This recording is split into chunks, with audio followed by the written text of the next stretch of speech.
So we want to welcome everybody tonight to this webinar/live stream. And my name is Adrian Lefler. I am one of the co-founders of My Social Practice. I actually am a client of Dentist Advisors. I had my annual review today with Will. Oh, wonderful. Gonshore. Is that how you say his last name? We'll go with that. Yeah. It's a funky last name. Anyway. So he goes by Will. He goes by Will. So I actually am a client, although I'm not a dentist. I use you guys as my financial planning group. But I've also known about your organization since way back in the day, like 10 years ago when you guys, I think you got started about 10 years ago, didn't you? Yep, a little bit more than that. Yeah. So Reese, who was kind of one of the original members, I know him pretty well. He's a good friend of mine. So anyway, I've watched you guys grow. Anyway, I wanted to bring on Christine from Dentist Advisors to talk about their methodology in basically practice growth and preparing for retirement, and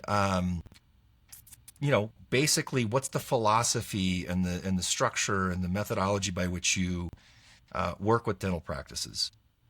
And Christine, I talked to, I think it was Becky, and she says, "Oh, Christine's the one you need to speak with." So Christine and I met, and so I asked her to come on and be the guest here. So Christine, do you mind giving us just a quick background on who you are, where you come from? Happy to. Thank you. And it's great to be here. Really, we appreciate the relationship that we have with My Social Practice as well. And truly, Dentist Advisors is a fiduciary, dentist-only financial planning company. So we only work with dentists, and in particular, private practicing dentists. I have a very strong belief in education. So our website is full of material, everything from tax planning to, 401k, who should I work with? And in particular, we're looking at growing the number one private asset that a dentist has, which is their private practice. So we do firmly believe that there are times you truly are an entrepreneur as a private practicing dentist, and knowing that your asset, it doesn't have to be in the market. Certainly we have strong opinions on balanced portfolios, but the idea that there are times to invest into your number one revenue generating and wealth creation strategy, which is your practice. So that's the role that I play at Dentist Advisors. Is truly, I'm not a financial planner. I actually work with our clients to maximize, optimize, grow the cash flow that's coming through their business, as well as creating profitability in the business in terms of, is there long-term value? This is a very illiquid asset until you're ready to transition or sell, whatever that sell may look like. So truly, how do you create a great cash flow model now, as well as creating long-term value for the future? And that's what I advise our clients on. So that's what we're going to talk about today. I appreciate that. A little bit more detail on you, though. I really want to know where you were before Dentist Advisors. So I have a background in 30-some years in dentistry. 10 years in dentistry. 10 years in dentistry, times plus shipping and handling.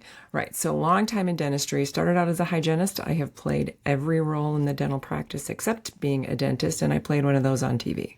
So I have done every role in the dental practice, and I have, subsequent to my clinical career, went on to write educational books about implant dentistry. I became a CEREC trainer, ran educational centers for Patterson CEREC, and I moved into consulting, practice management consulting, and helping offices understand that their team has value. And so coaching team from communications and interaction, and the operational side too, the systems. Are we managing our patients well? Are we having follow-up and scheduling? So worked on my own, worked with Experdent for a few years, spent most of my career with the Productive Dentist Academy, and now am doing only business strategy.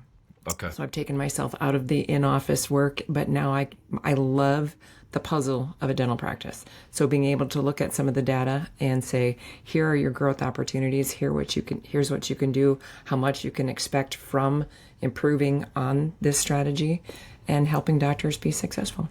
So we work with a lot of consultants, like tons of consultants. Okay. So coming out of the dental industry and having the experience that you've had, how did you land? Why didn't you land in like general coaching kind of thing and stay there? What drew you into financial strategy and management and financial management, that kind of stuff? What's the piece that you're trying to solve here?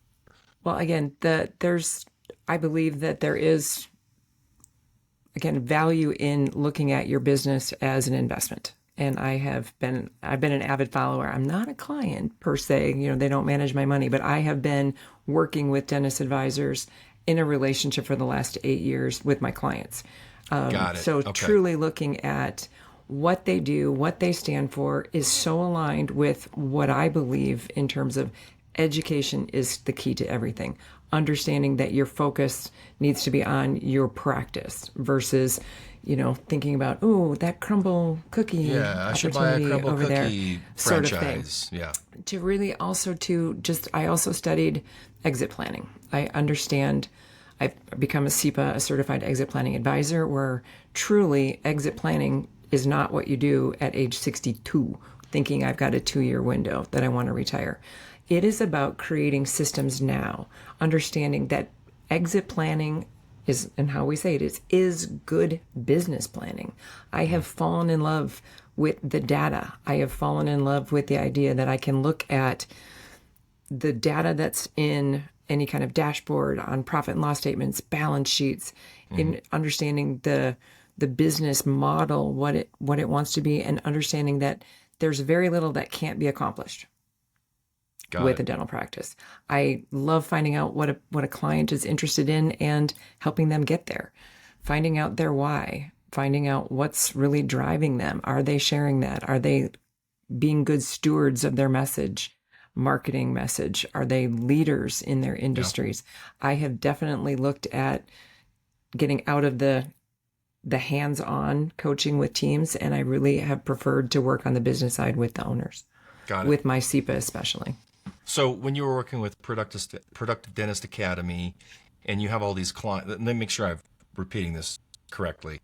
You had all these clients, you are leveraging dentist advisors, their content creation, their educational model, and you're going, this is exactly, as a coach, as a consultant, you're looking at, from the outward perspective at dentist advisors, like, this is the best place to go in order to reach financial goals, right. The model, the methodology, the philosophy, their thought processes, their generosity is so aligned with where I wanted to work with, all clients. And so it's just an honor to have joined this group.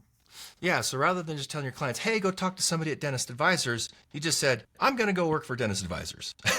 Pretty much. Well, and the other thing that's really nice too, again, is like dentist advisors. I mean, we know we can't be everything to everybody. So I know that we research our partner relationships. We only recommend outside resources that we see as valuable, that will do well for our clients.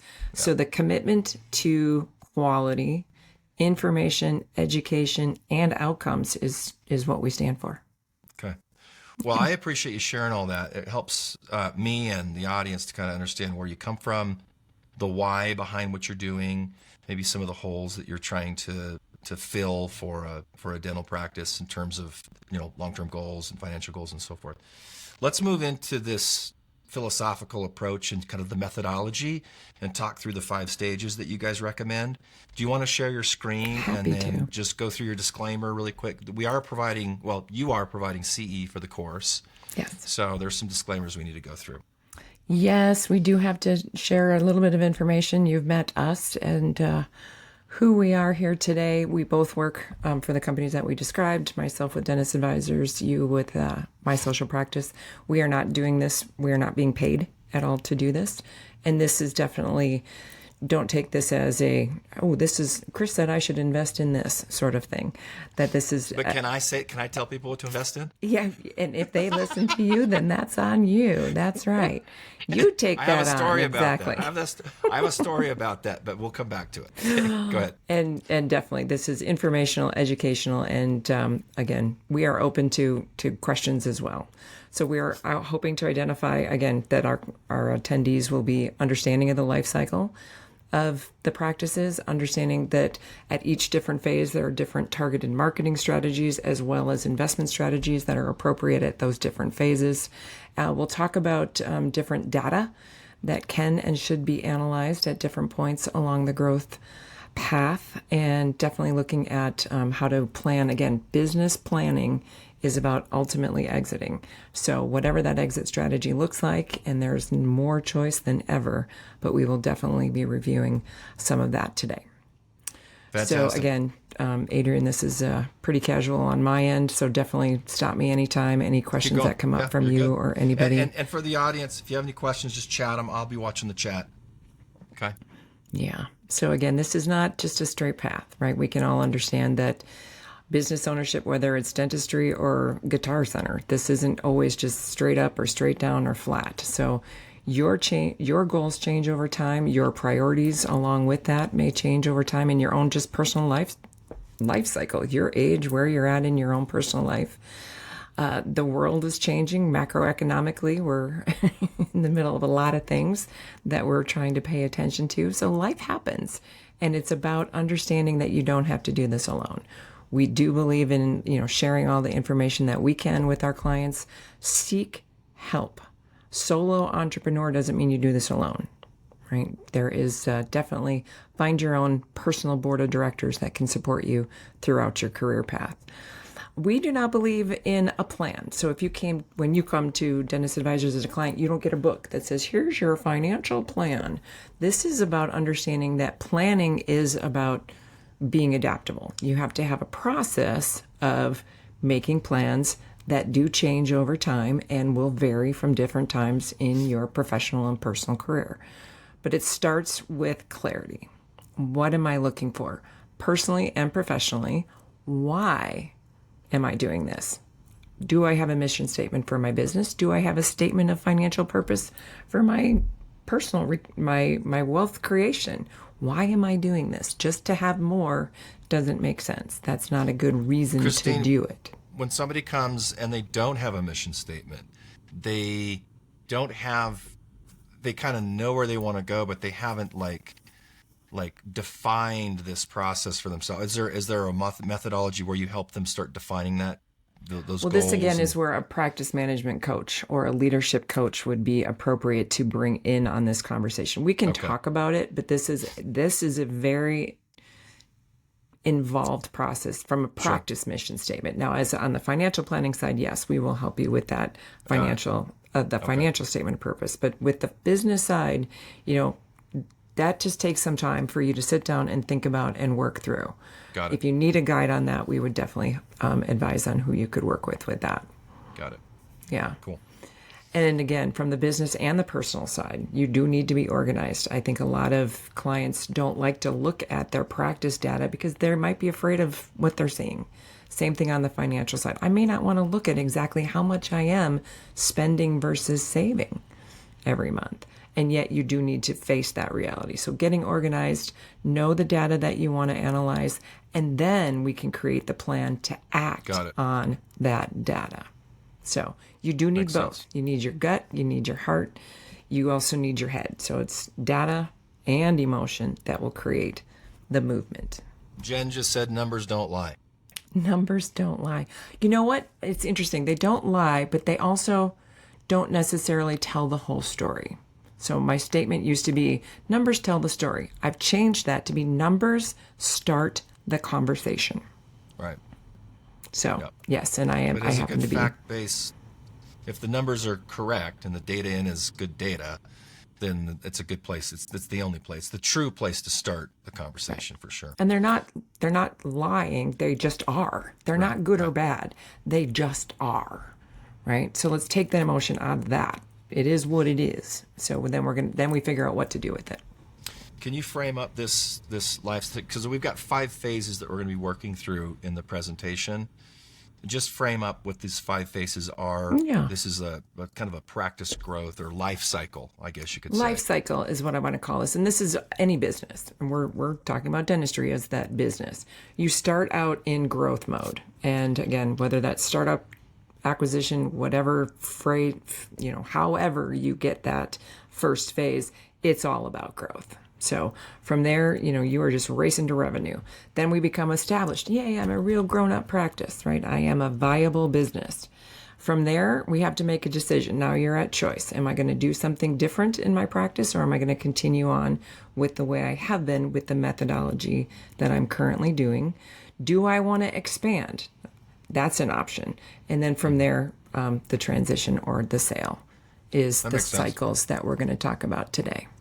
Usually when people come to us at My Social Practice, they're usually in the growth phase, they're established, or they're differentiating.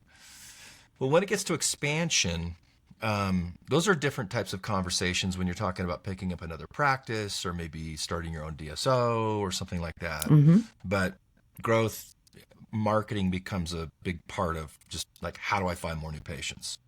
Right. Well, and I'm going to say there is a reason to focus on marketing at every point along the way, and that's going to change. That message, the methodology, tactics, those things might change. But there's marketing for marketing's sake is just not what we're talking about here. No. Marketing should be part of a solution toward a business problem. So what problem are we trying to solve that marketing plays a part in it? Is it that we're not growing enough? Is it not enough new patients? Is it not the right type of patients? Right. Is it, not because I need more new patients because now I've got a second location. So until you understand the business life cycle, until you understand the pros and cons or positives and negatives of all of these cycles, you don't know what marketing's doing for you and what you should ask the results to be. So I have a question. Okay. I have lots of practices that come to us. They've been established. They're probably in this third phase. I think it's the differentiation phase, but you confirm. They're in network. They're trying to make a transition out of network, right? They might have been in business for 10, 15 years at this point. Would you find, is this a differentiation stage? Yes. Okay. So that 100%. would be, okay, got it. Okay. 100%. That helps me understand.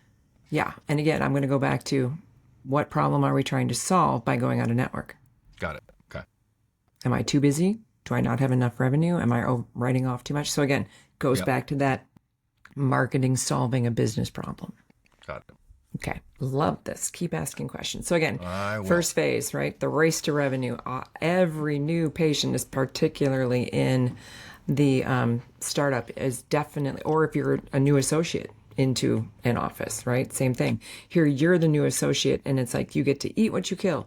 Well, then I want a lot more new patients. And I want, as the business owner, I want to feed my new associate with the new patients or with at least enough patients that they're going to grow. So it is all about every patient has value. It's about seeing more patients. It's about increasing the speed. You're starting to realize, again, think about from a startup phase, I do have to have some systems in place, right? So some of those systems that have to get set up, how am I communicating with my patients? Phone, text, definitely my communication at the chair.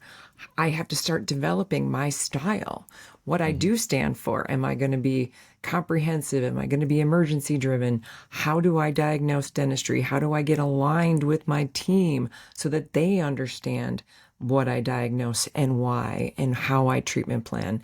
How am I moving patients to yes? Do I have that? Am I learning not just the clinical side of dentistry? And I don't care how good you are at clinical work. If your patients don't say yes, they're not going to do it, right? You're not going to do the dentistry you want to do until you've taken that skill set and honed that as well. And then everything revenue cycle management. What are the processes of the dollar flowing through the practice? So all of these need to start being important as you're growing. Does that make sense? So we're just getting started at this point. I also think it's critical that the newer owners understand the cost of doing business. They do In need what way? to What do you mean? The cost of doing business, meaning their overheads. What is it costing from the business side to have my doors open? So fixed costs, variable costs, meaning, the supplies and labs. Yeah. Okay. So we really have to start thinking like a business, right? Yeah, I can't just. I was going to say, I think my sense, and I don't have these intimate conversations with doctors really ever, but my sense is that a dentist comes out of school, they just believe that they open up shop, it just goes, right? Magically. And it just magically happens. And so the business acumen is sometimes lacking, and the planning and the strategic kind of awareness of like really the thought that like running a business, not being a dentist, running a business, right. I think are two very difficult things to understand. So at this point, you are still becoming the dentist. I mean, you are still now, that is your primary role. You're the provider. That's still the primary role here. In this startup phase. Correct. In this growth phase. This is going to be until you've got 2,000 patients. Then you're still growing, right? This is when we are still building. I'm adding team as I need them. I'm doing the hygiene until I've got 200 to 400 patients that I can actually have a part-time hygienist on staff with me. I've got an admin and an assistant, and my first hire is going to be my second assistant, right, as I get busier. So this is still primarily dental and clinical, but you have to start realizing what the cost is. So again, this is the data doesn't lie. It might be scary, but if you don't know it, you have no way of setting realistic goals. So Jen, you said something I think answers one of Jen's questions. She said, what is the ideal time frame for each business life cycle? If we're talking about just this startup phase or the growth phase, you mentioned 2,000 patients. Now, is that an arbitrary number, or is that kind of industry standard that you try and shoot for 2,000 patients in your database, and that kind of like you've arrived at that point? Like, can you So this is there is no this is the line when I've crossed into that. That's why that circle doesn't have lines, right? Got it. So the truth there is what you're looking to do is to create consistency. So in growth, it is not consistent yet. You are still adding. Got it. Patients. Now, after the first 6 months, my second piece is retain those patients. If they're only coming in and not coming back, then what do I need more of? More new patients. So it becomes grow. Again, 200 patients is not enough, number one, to keep a dentist busy. Right. It's also not enough to start building that patient base, and there's value in that. This, again, is where we're looking at not just providing the productivity today, but the value long term. So the retention strategy is got to get started by that 6-month mark of making sure those patients are staying for their next hygiene cycle. I think a lot of practices get stuck in that, which is they only want new patients and they're never talking about retention. Have you ever said, I wish I had a nickel for every time? So, right. So again, this is, it's just about more at this point. And that's okay. Now, how many new patients are you getting? Are you seeing 80 new patients in a month? Or are you seeing 180 new patients a month? So again, this is where, let's talk a little bit. So I put in here tracking. It is about identifying and keeping track of how many new patients are coming in, how many are coming back for dentistry. Are we starting to track all of this? How much am I diagnosing? How much is getting on the book? And am I getting paid for it? Yeah, gotcha. Right? Okay, cool. So still primarily a dentist at this point. You're not entrepreneur, yes, but it's coming. It's coming. You'll work into that phase. Got it. So how much should I spend? Again, I think it's less about a percentage as it is on, am I growing? Am I seeing enough dentistry? Am I seeing enough patients and getting enough acceptance that I am able to make my production goals to fulfill the cost of doing business? See where all that data comes together? Yep. So if you do, let's do some really wild numbers. New patient comes in, they do $200 of a new patient exam, they come back for $500 worth of dentistry. If I want to have $10,000 in production, how many new patients do I need? 200 patients, right? At that $500 mark. Now, if every patient says yes to $1,000, I only need half that. Got it. If every patient says yes to $2,000, I need half of that. So this is where more new patients beyond the growth phase becomes important to start tracking that. But until you know what you are getting in acceptance per patient, or annual patient value is another way to track that, you just don't know. Yeah. So, and again, not right or wrong. If you do 500, that's great. It's going to just be more volume. If I do 2,000, that might cost you more in overheads because of the kind of dentistry you're doing. So you need to take that. The cost of doing business is going to be more with that kind of patient. So again, not good or bad. Just is. Okay. Cool. Okay. Got it. So again, where should you be marketing? Again, what is your community looking for? Again, get help. Please call Adrian, call his team. They will help you do research. This is what marketing companies do. What are the big keywords that are being searched for? Can you do something, where are they getting information? What is a psychographic analysis of, this person shops online. This person does research for their healthcare by talking to their friends and family. This one does it on Google reviews. These psychographic analysis is just impressive, where marketing companies can help you understand not just what they're looking for, but how they receive information. So get some help with this. Certainly looking at what you can do on your own locally, Google My Business, website, social media. There's a lot of the tactics that will get you and your message out there. From the financial side, again, not a lot of spare money. I don't have a whole lot of our clients that are on a 20% savings rate at this phase in their business. But again, the first thing I want you to start thinking about is paying yourself as a provider. And again, 30% net production would be the goal. And at this point too, with a financial understanding of where your risk tolerance is with debt versus investing back into the business, honestly, the most important investment you can make in your business right now is marketing at this phase. It's less about the things that you have, like CBT, CEREC, the cool lasers. I mean, not that you don't want those, but right now you need people. You need bodies, right? So that's the best investment strategy now, is back into marketing, growing your patient base during this growth phase. Agreed. All right. No questions. I got that one right. So let's talk about, now I'm going to talk a little bit about the pros and cons here of what I would call established. The pro is stability. I've got, let's just say, the 2,000 patients of record. I have 2 hygiene on my team full time. I am working one out of probably 2, possibly 3 chairs if that's available. I am creating great cash flow. I have systems in place. I'm confident I'm getting a steady new patient stream, and I'm retaining 80% of my patients of record. Now it's time to protect this incredible investment that you have. Because remember when I said life happens? Life happens. And this is something that, again, from a exit planning advisor, this is something that we really want to make sure, if you haven't already, you're talking about, do I have things planned well in case I'm married and is the practice owned by the 2 of us?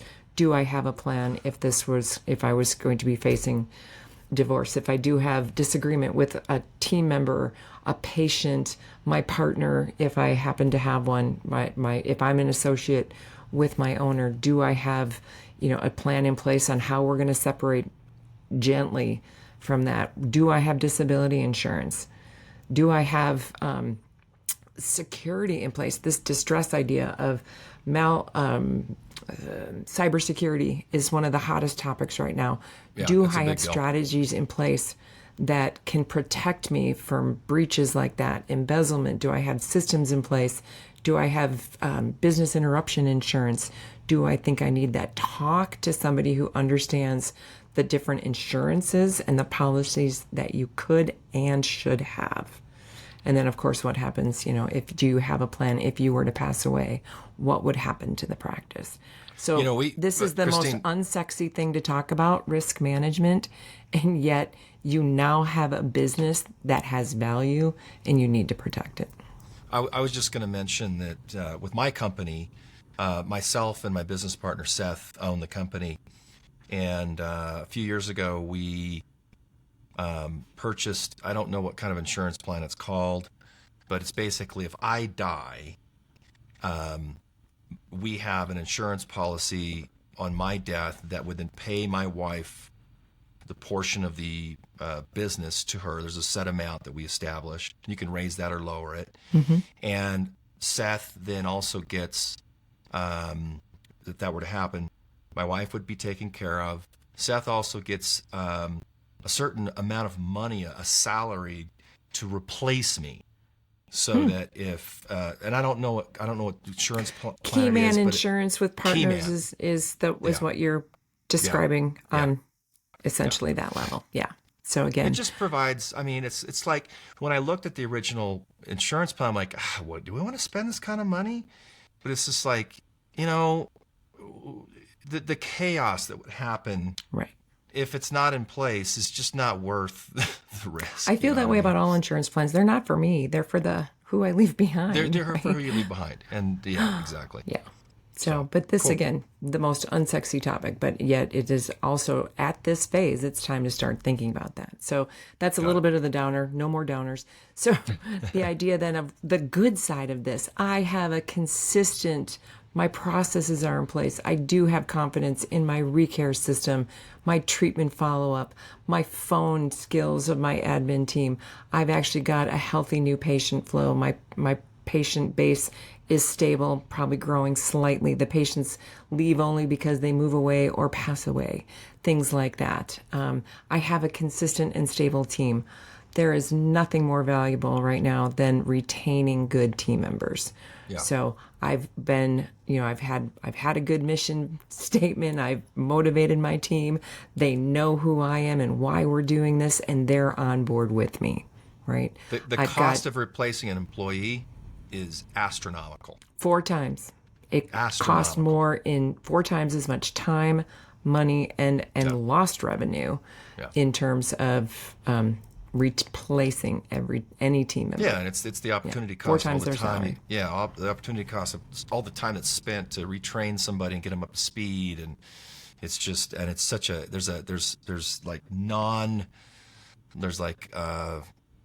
non-tangible costs of like team members going, well, why did they leave? Is there something bad going on here, or whatever it might be, right? It's just like there's mental issues so keeping your team together, promoting those people from within in whatever manner you can to keep them is well worth the cost of whatever that might be. 100%. And I'll sidebar a little bit here again from the exit planning advisory standpoint. There are 80% of a business's value is based on 4 intangible capitals. Intangible capitals, meaning not your equipment. Right. Your client base, your patient base, your team, their longevity, their consistency. Are they efficient at what they're doing? Highest talent pool that you have. Right. Do you have a great attraction and retention strategy? Your systems operationally. Do you have your systems in place? Are they effective? Just because I have a recall system doesn't mean that it's working, right? So am I checking the efficiency and the efficacy of my operations?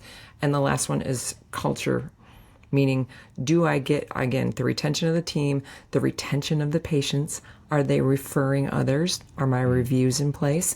All of that is about value, not cash flow.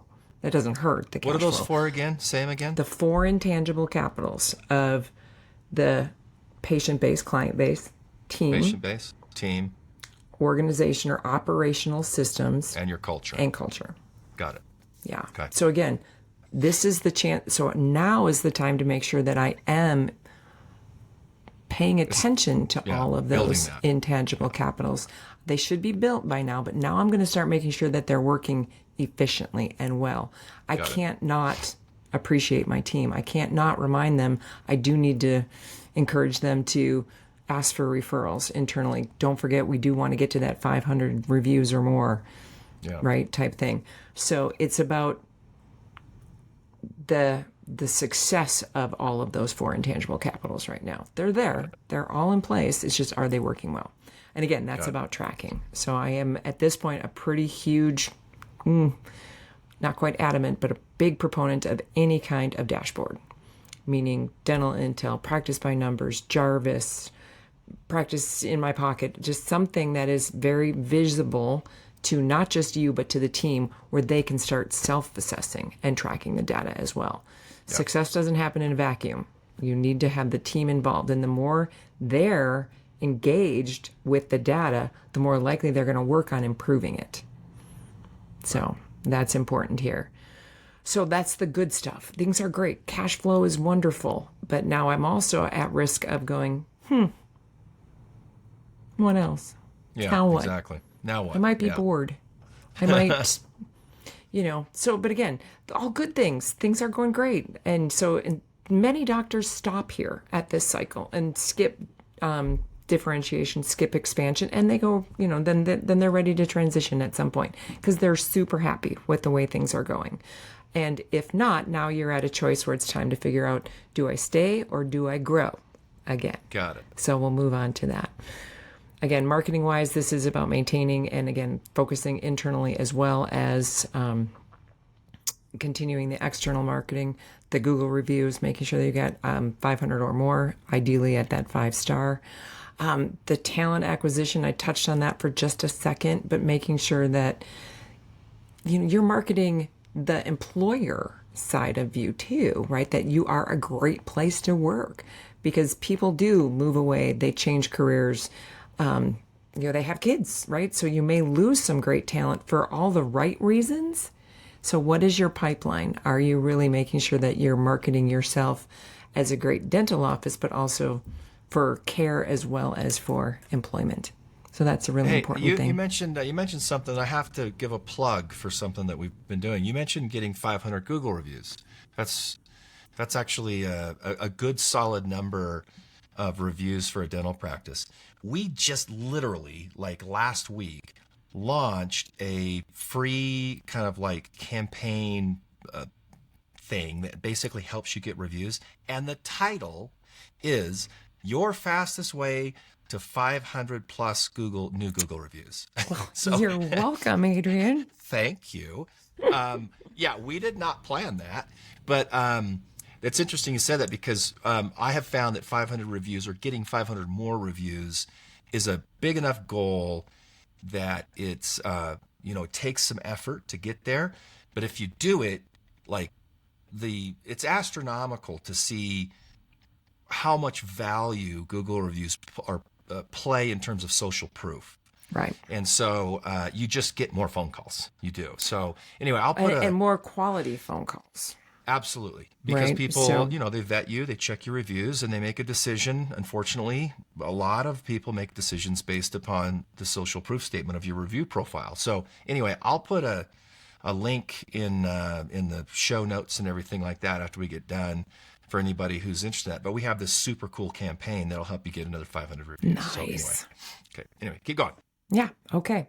So again, tying this back to the financial side of things is, again, this is where, personal financing is more personal than financing sometimes. So again, when you're working with us, especially I can say from the dentist advisors, this is a conversation of debt reduction versus savings and putting aside. Some of this is, very personal, that I want to reduce my debt first, whether that's on the business side, the student loans. Again, please go to our website and learn all about the student loan debt restructuring. There's a ton of information on there, but really that's a choice now, because you have great cash flow coming through. You should be looking at having a growing, stable, balanced portfolio. Again, that's very personal, but we as a company believe in that, a diversified portfolio, not just putting everything, into a stock fund. And again, remembering your biggest asset is your business. So we'll talk about that in a second. And we've also found that having, and this is anecdotal, but hundreds and hundreds of clients proven us to be right on this, that having increased liquidity versus having no debt actually is where the reduction in your stress level comes.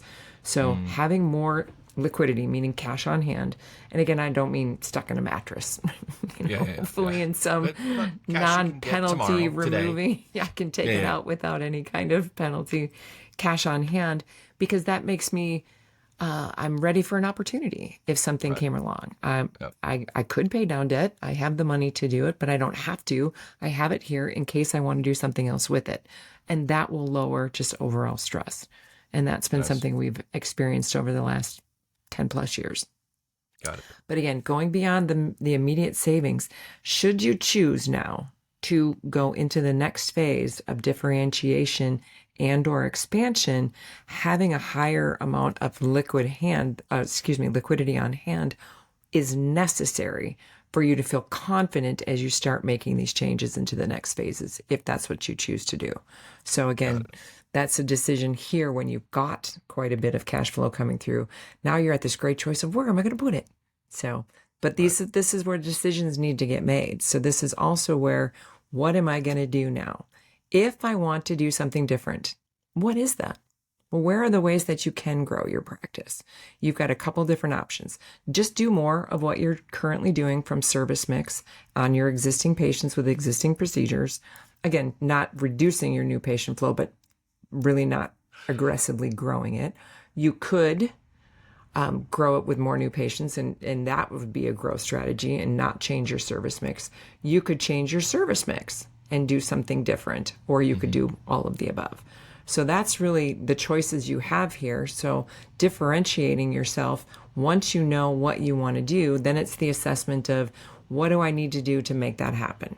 So let's go back to the original question that you had about, is changing my relationship with PPOs. I want you to use that language. You're not dropping anything, people. You're changing your relationship with the PPO involvement. That is one form of differentiation.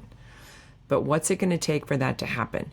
First of all, know what's at risk, right? I just want to address this because you brought this up at the beginning of the seminar, that we know how many patients are involved. Let's say you want to, we'll call it carries. You want to drop the carries plan, just because I'm going to not use names. How many patients have that plan? How much are you writing off on that plan? How much dentistry are you doing on those patients that have carries plan, right? So all of that needs to get looked at, and then it is a very organized, structured approach to moving out of network with that plan. A communication strategy, an alternative financial option like a membership plan. Yeah, I was going to mention the membership plan. Heavy coaching with your team, because the last thing you want is them to say different things than you are. Yep. Why are we doing this? This is not an easy transition either. This is not easy. I was just saying, this is a very, very difficult transition. Right. So, but this is one form, like you were saying, of differentiation that I did not have in here in much detail, that I wanted to address in particular. Cool. Also, too, again, you may choose to renegotiate your PPOs, and there are great companies that can help you do that too. But again, are you looking at a completely different path from a procedure mix? Do I need to get more training?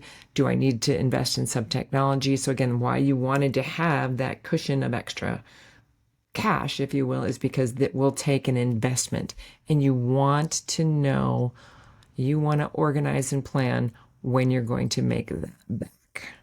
So looking at the projections of cost of that care, the cost per treatment, how many patients is it going to take to make that back? What if I want to do $20,000 more of implant dentistry this month? Well, if it's $5,000 a case, I need 4 cases.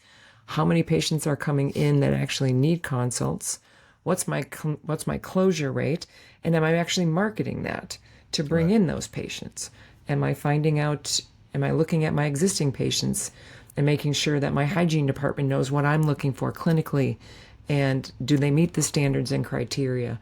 It's, again, this is where data can really play a role in helping you understand not just that you want to do this, but how to do it well, and to increase profit. Right. Right. Yeah. So that's again, another shout out for the data on differentiation. So again, should you choose to change, whether it's your service mix, again, finding, again, with a marketing company's help, what are the keywords? First of all, CEREC is not something that people search for. No, they search same-day crowns. CERC, all caps. It's an acronym. Patients don't look for that. Same-day crowns, crowns in a day, crowns in an hour, those sorts of things. Get help with this. Again, obviously updating your website, education. You may want to put some white papers out to your existing patients, internal marketing to your existing patients, testimonials where the patients that have had this treatment, when the patients are the hero and you're the guide, story branding. Again, I'm speaking on your behalf here. That's okay. I should have you talk about this, Adrian. You're good. You're hired. Go ahead. Okay. But again, this is where marketing does play a role on the differentiation side. Yeah, you tell a new story. You have to tell a new story. Oh, right. Story branding. And the patient's the hero of that story. Yep. So again, this is also where the distraction can be. I'm definitely looking at this is reinvesting back into your practice rather than being distracted outside of dentistry. Again, looking at bringing in, there is nothing. I also want to say that expansion and differentiation, if you're bringing on another doctor, there's nothing more risky than just having one doctor. So again, there's safety in that. I didn't put that in at this point, but adding in another provider can be very risk mitigating. We'll talk about that a little bit more coming up. But definitely looking at, again, diversifying your portfolio. Don't forget that investing back into your private practice is probably your top priority at this point. Okay, good. Okay. How am I doing on time? You're good. We got about, I think we started a little bit late. We got about 15 minutes. Okay. So I wanted to leave room for Q&A as well.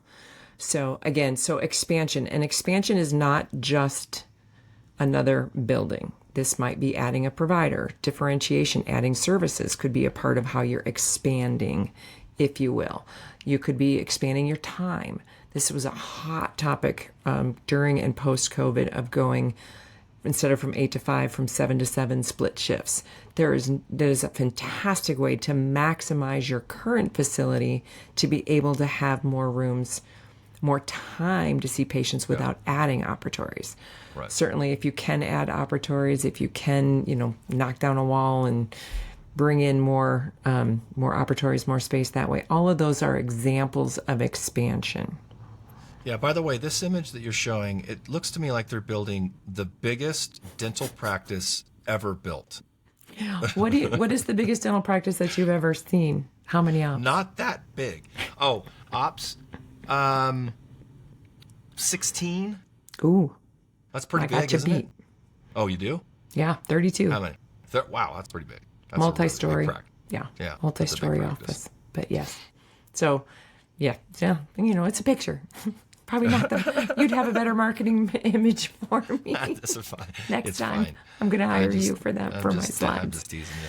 But before you're doing the expansion, again, I want to go back to those 4 intangible capitals. Your operational systems had better be functioning at the best they ever could be, right? Yep. Fully optimized, because if you start adding in more team, more providers, more patients into a system that's not functioning at its best level, now your problems become very obvious. I say don't put fuel into an engine that's not well tuned, kind of thing.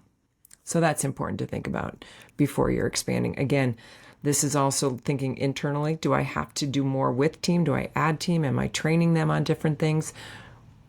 Will part of my existing team, if I have a second location, be going to that location? Some of the best advice that I'm hearing in the adding a second location realm is take your top assistant, front desk, and hygiene and have them go set up the systems at the next location, right? They're your best representation of that. But again, hiring for that, do you have that pipeline? So we talked about that pipeline before, is because if you are going to expand, this is where you're going to need that to be functioning and functioning well. And again, updating. I totally cut you off, but it's okay.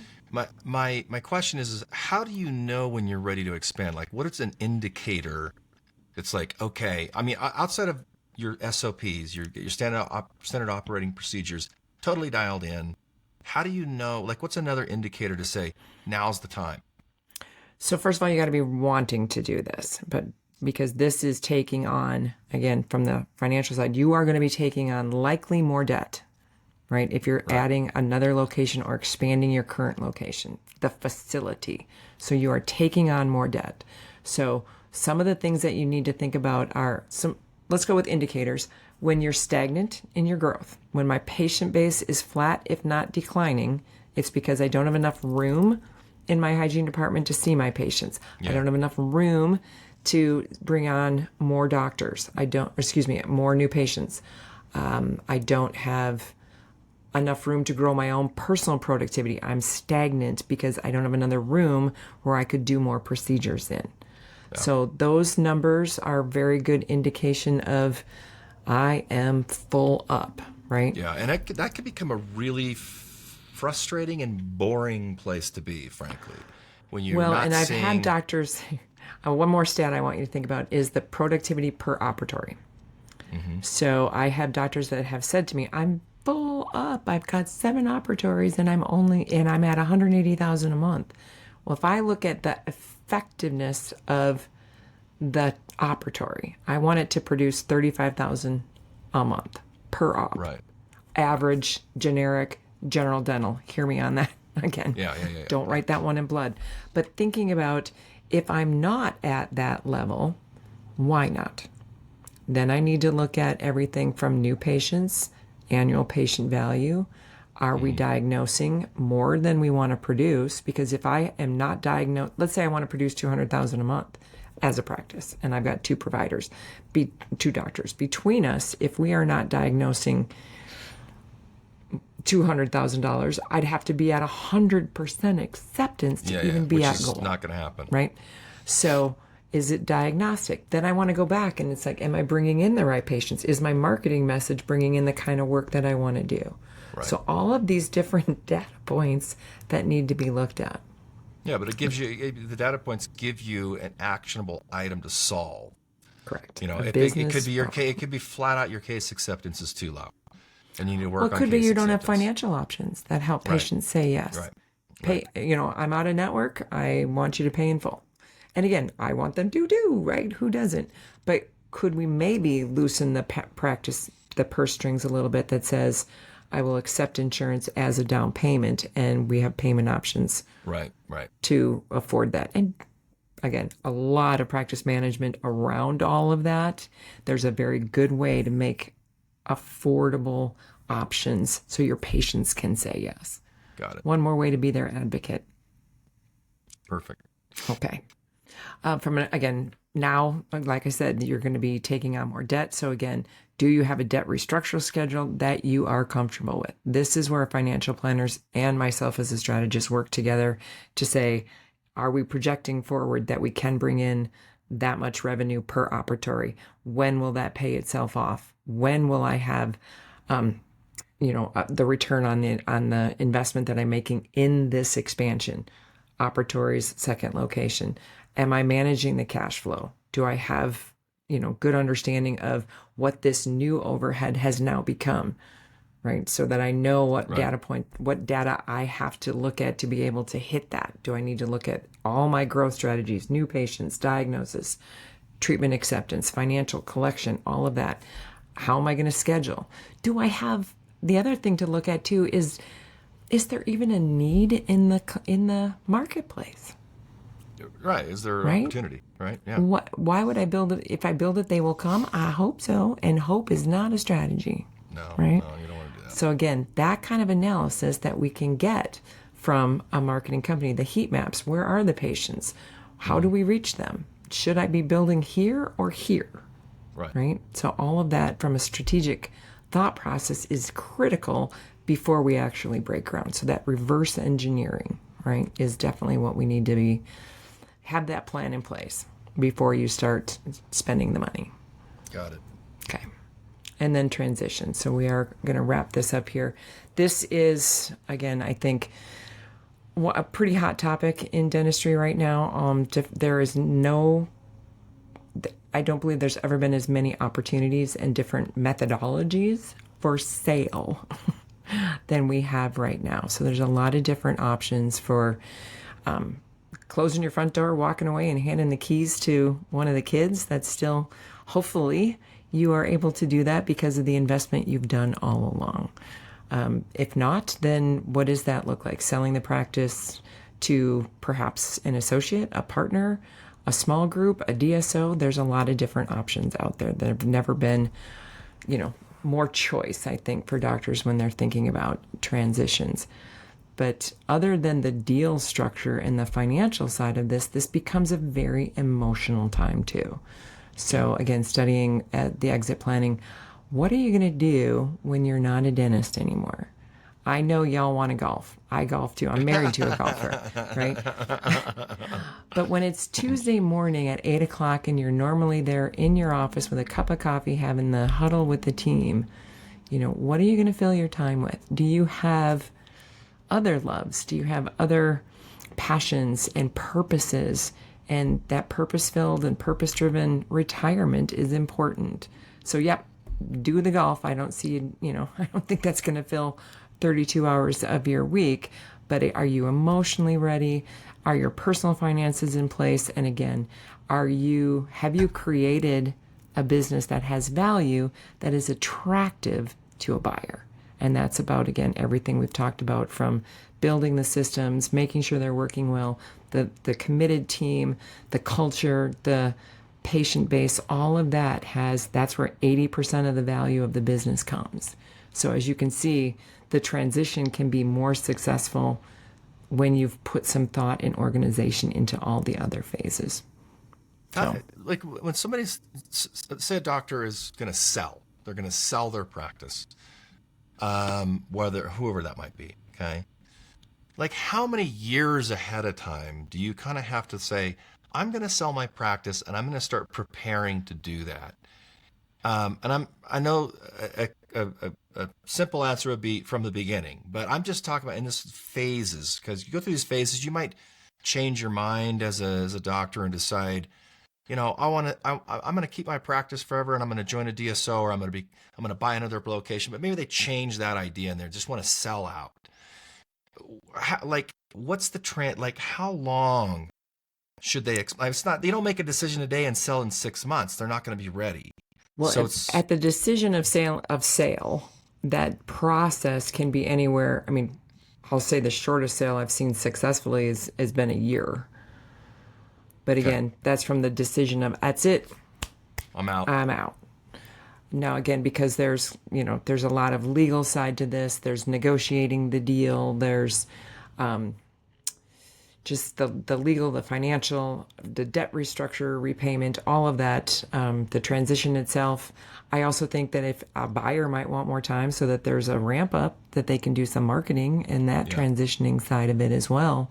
But that's worst case scenario. I would say the real discussion and decision is at that stability point, right? Okay. What am I going to do from here?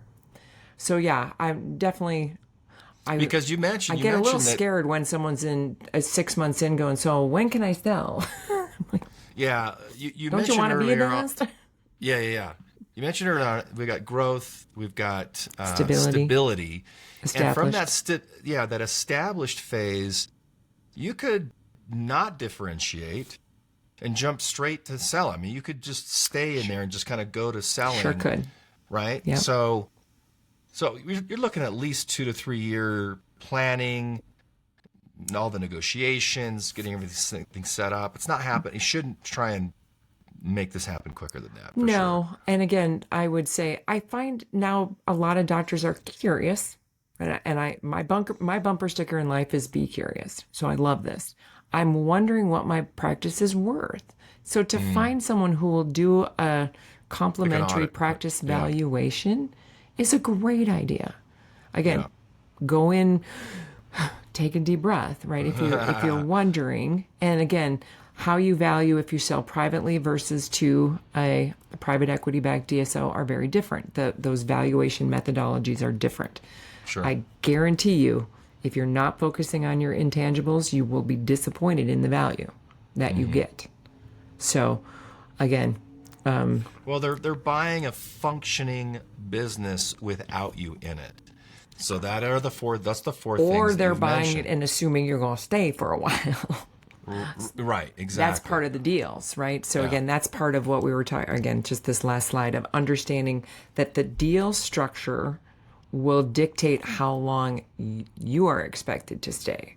Got it. So the sooner you think about when I want, well, let's say you want out in 3 years, but you're going to get this fantastic offer from a DSO, and they're like, no, you got to stay for 5 years because you're the only proprietary, you're the only dentist.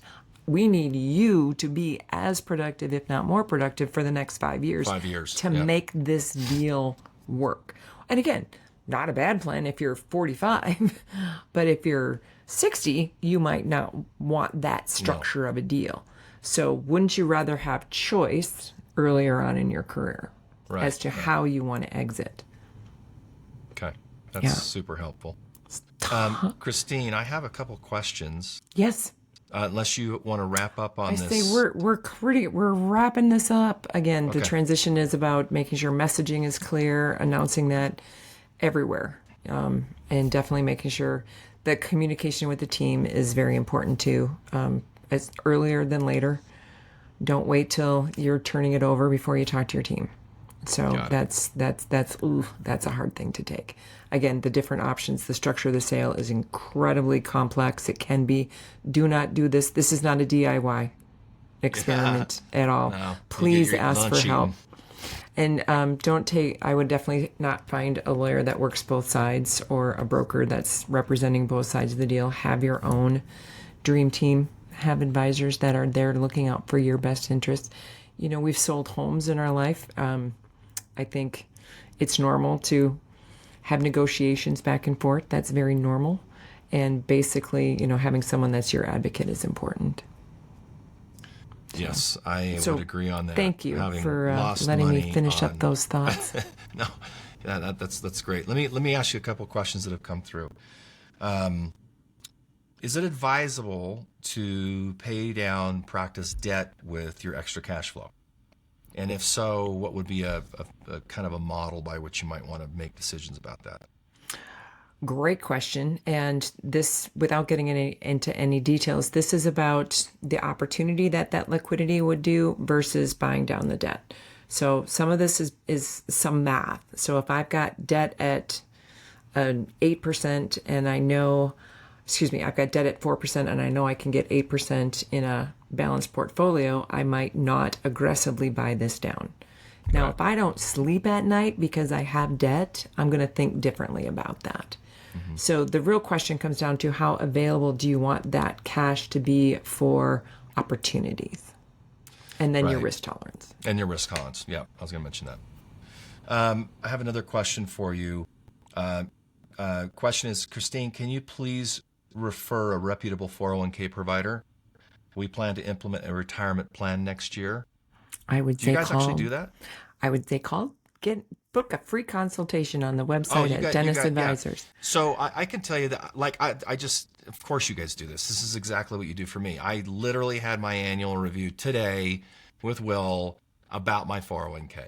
So, and how to structure it and where we should make investments and that kind of stuff. So yeah, I would reach out to Dentist Advisors. May I also encourage you to look at, again, on the website, our podcast, and you can actually search for 401k as a topic, and you can hear how we discuss it as a company. So that's for you to access on our website too, dentistadvisors.com, the podcast. There you go, Jen. Go do some research and reach out to Christine. All right, that's all the questions I've got for you for a Q&A. Do you want to go through the CE portion of this? Oh, let me do that. There is CE here. If everybody can see and scan that code, and you're welcome to go to this link as well. So that will be sent in for AGD for you. You'll get a response probably from Dentist Advisors that verifies your CE credit. Okay, fantastic. Well, and if there is any questions, definitely Studi is our guru of everything continuing education. You have your email in there where they can shoot you an email? Oh, you got Studies in there. We have Studies in here, yeah, for the CE credits. Studi, yeah. STHUTI@patel@dentistadvisors.com. If you have any questions, shoot her an email with any questions.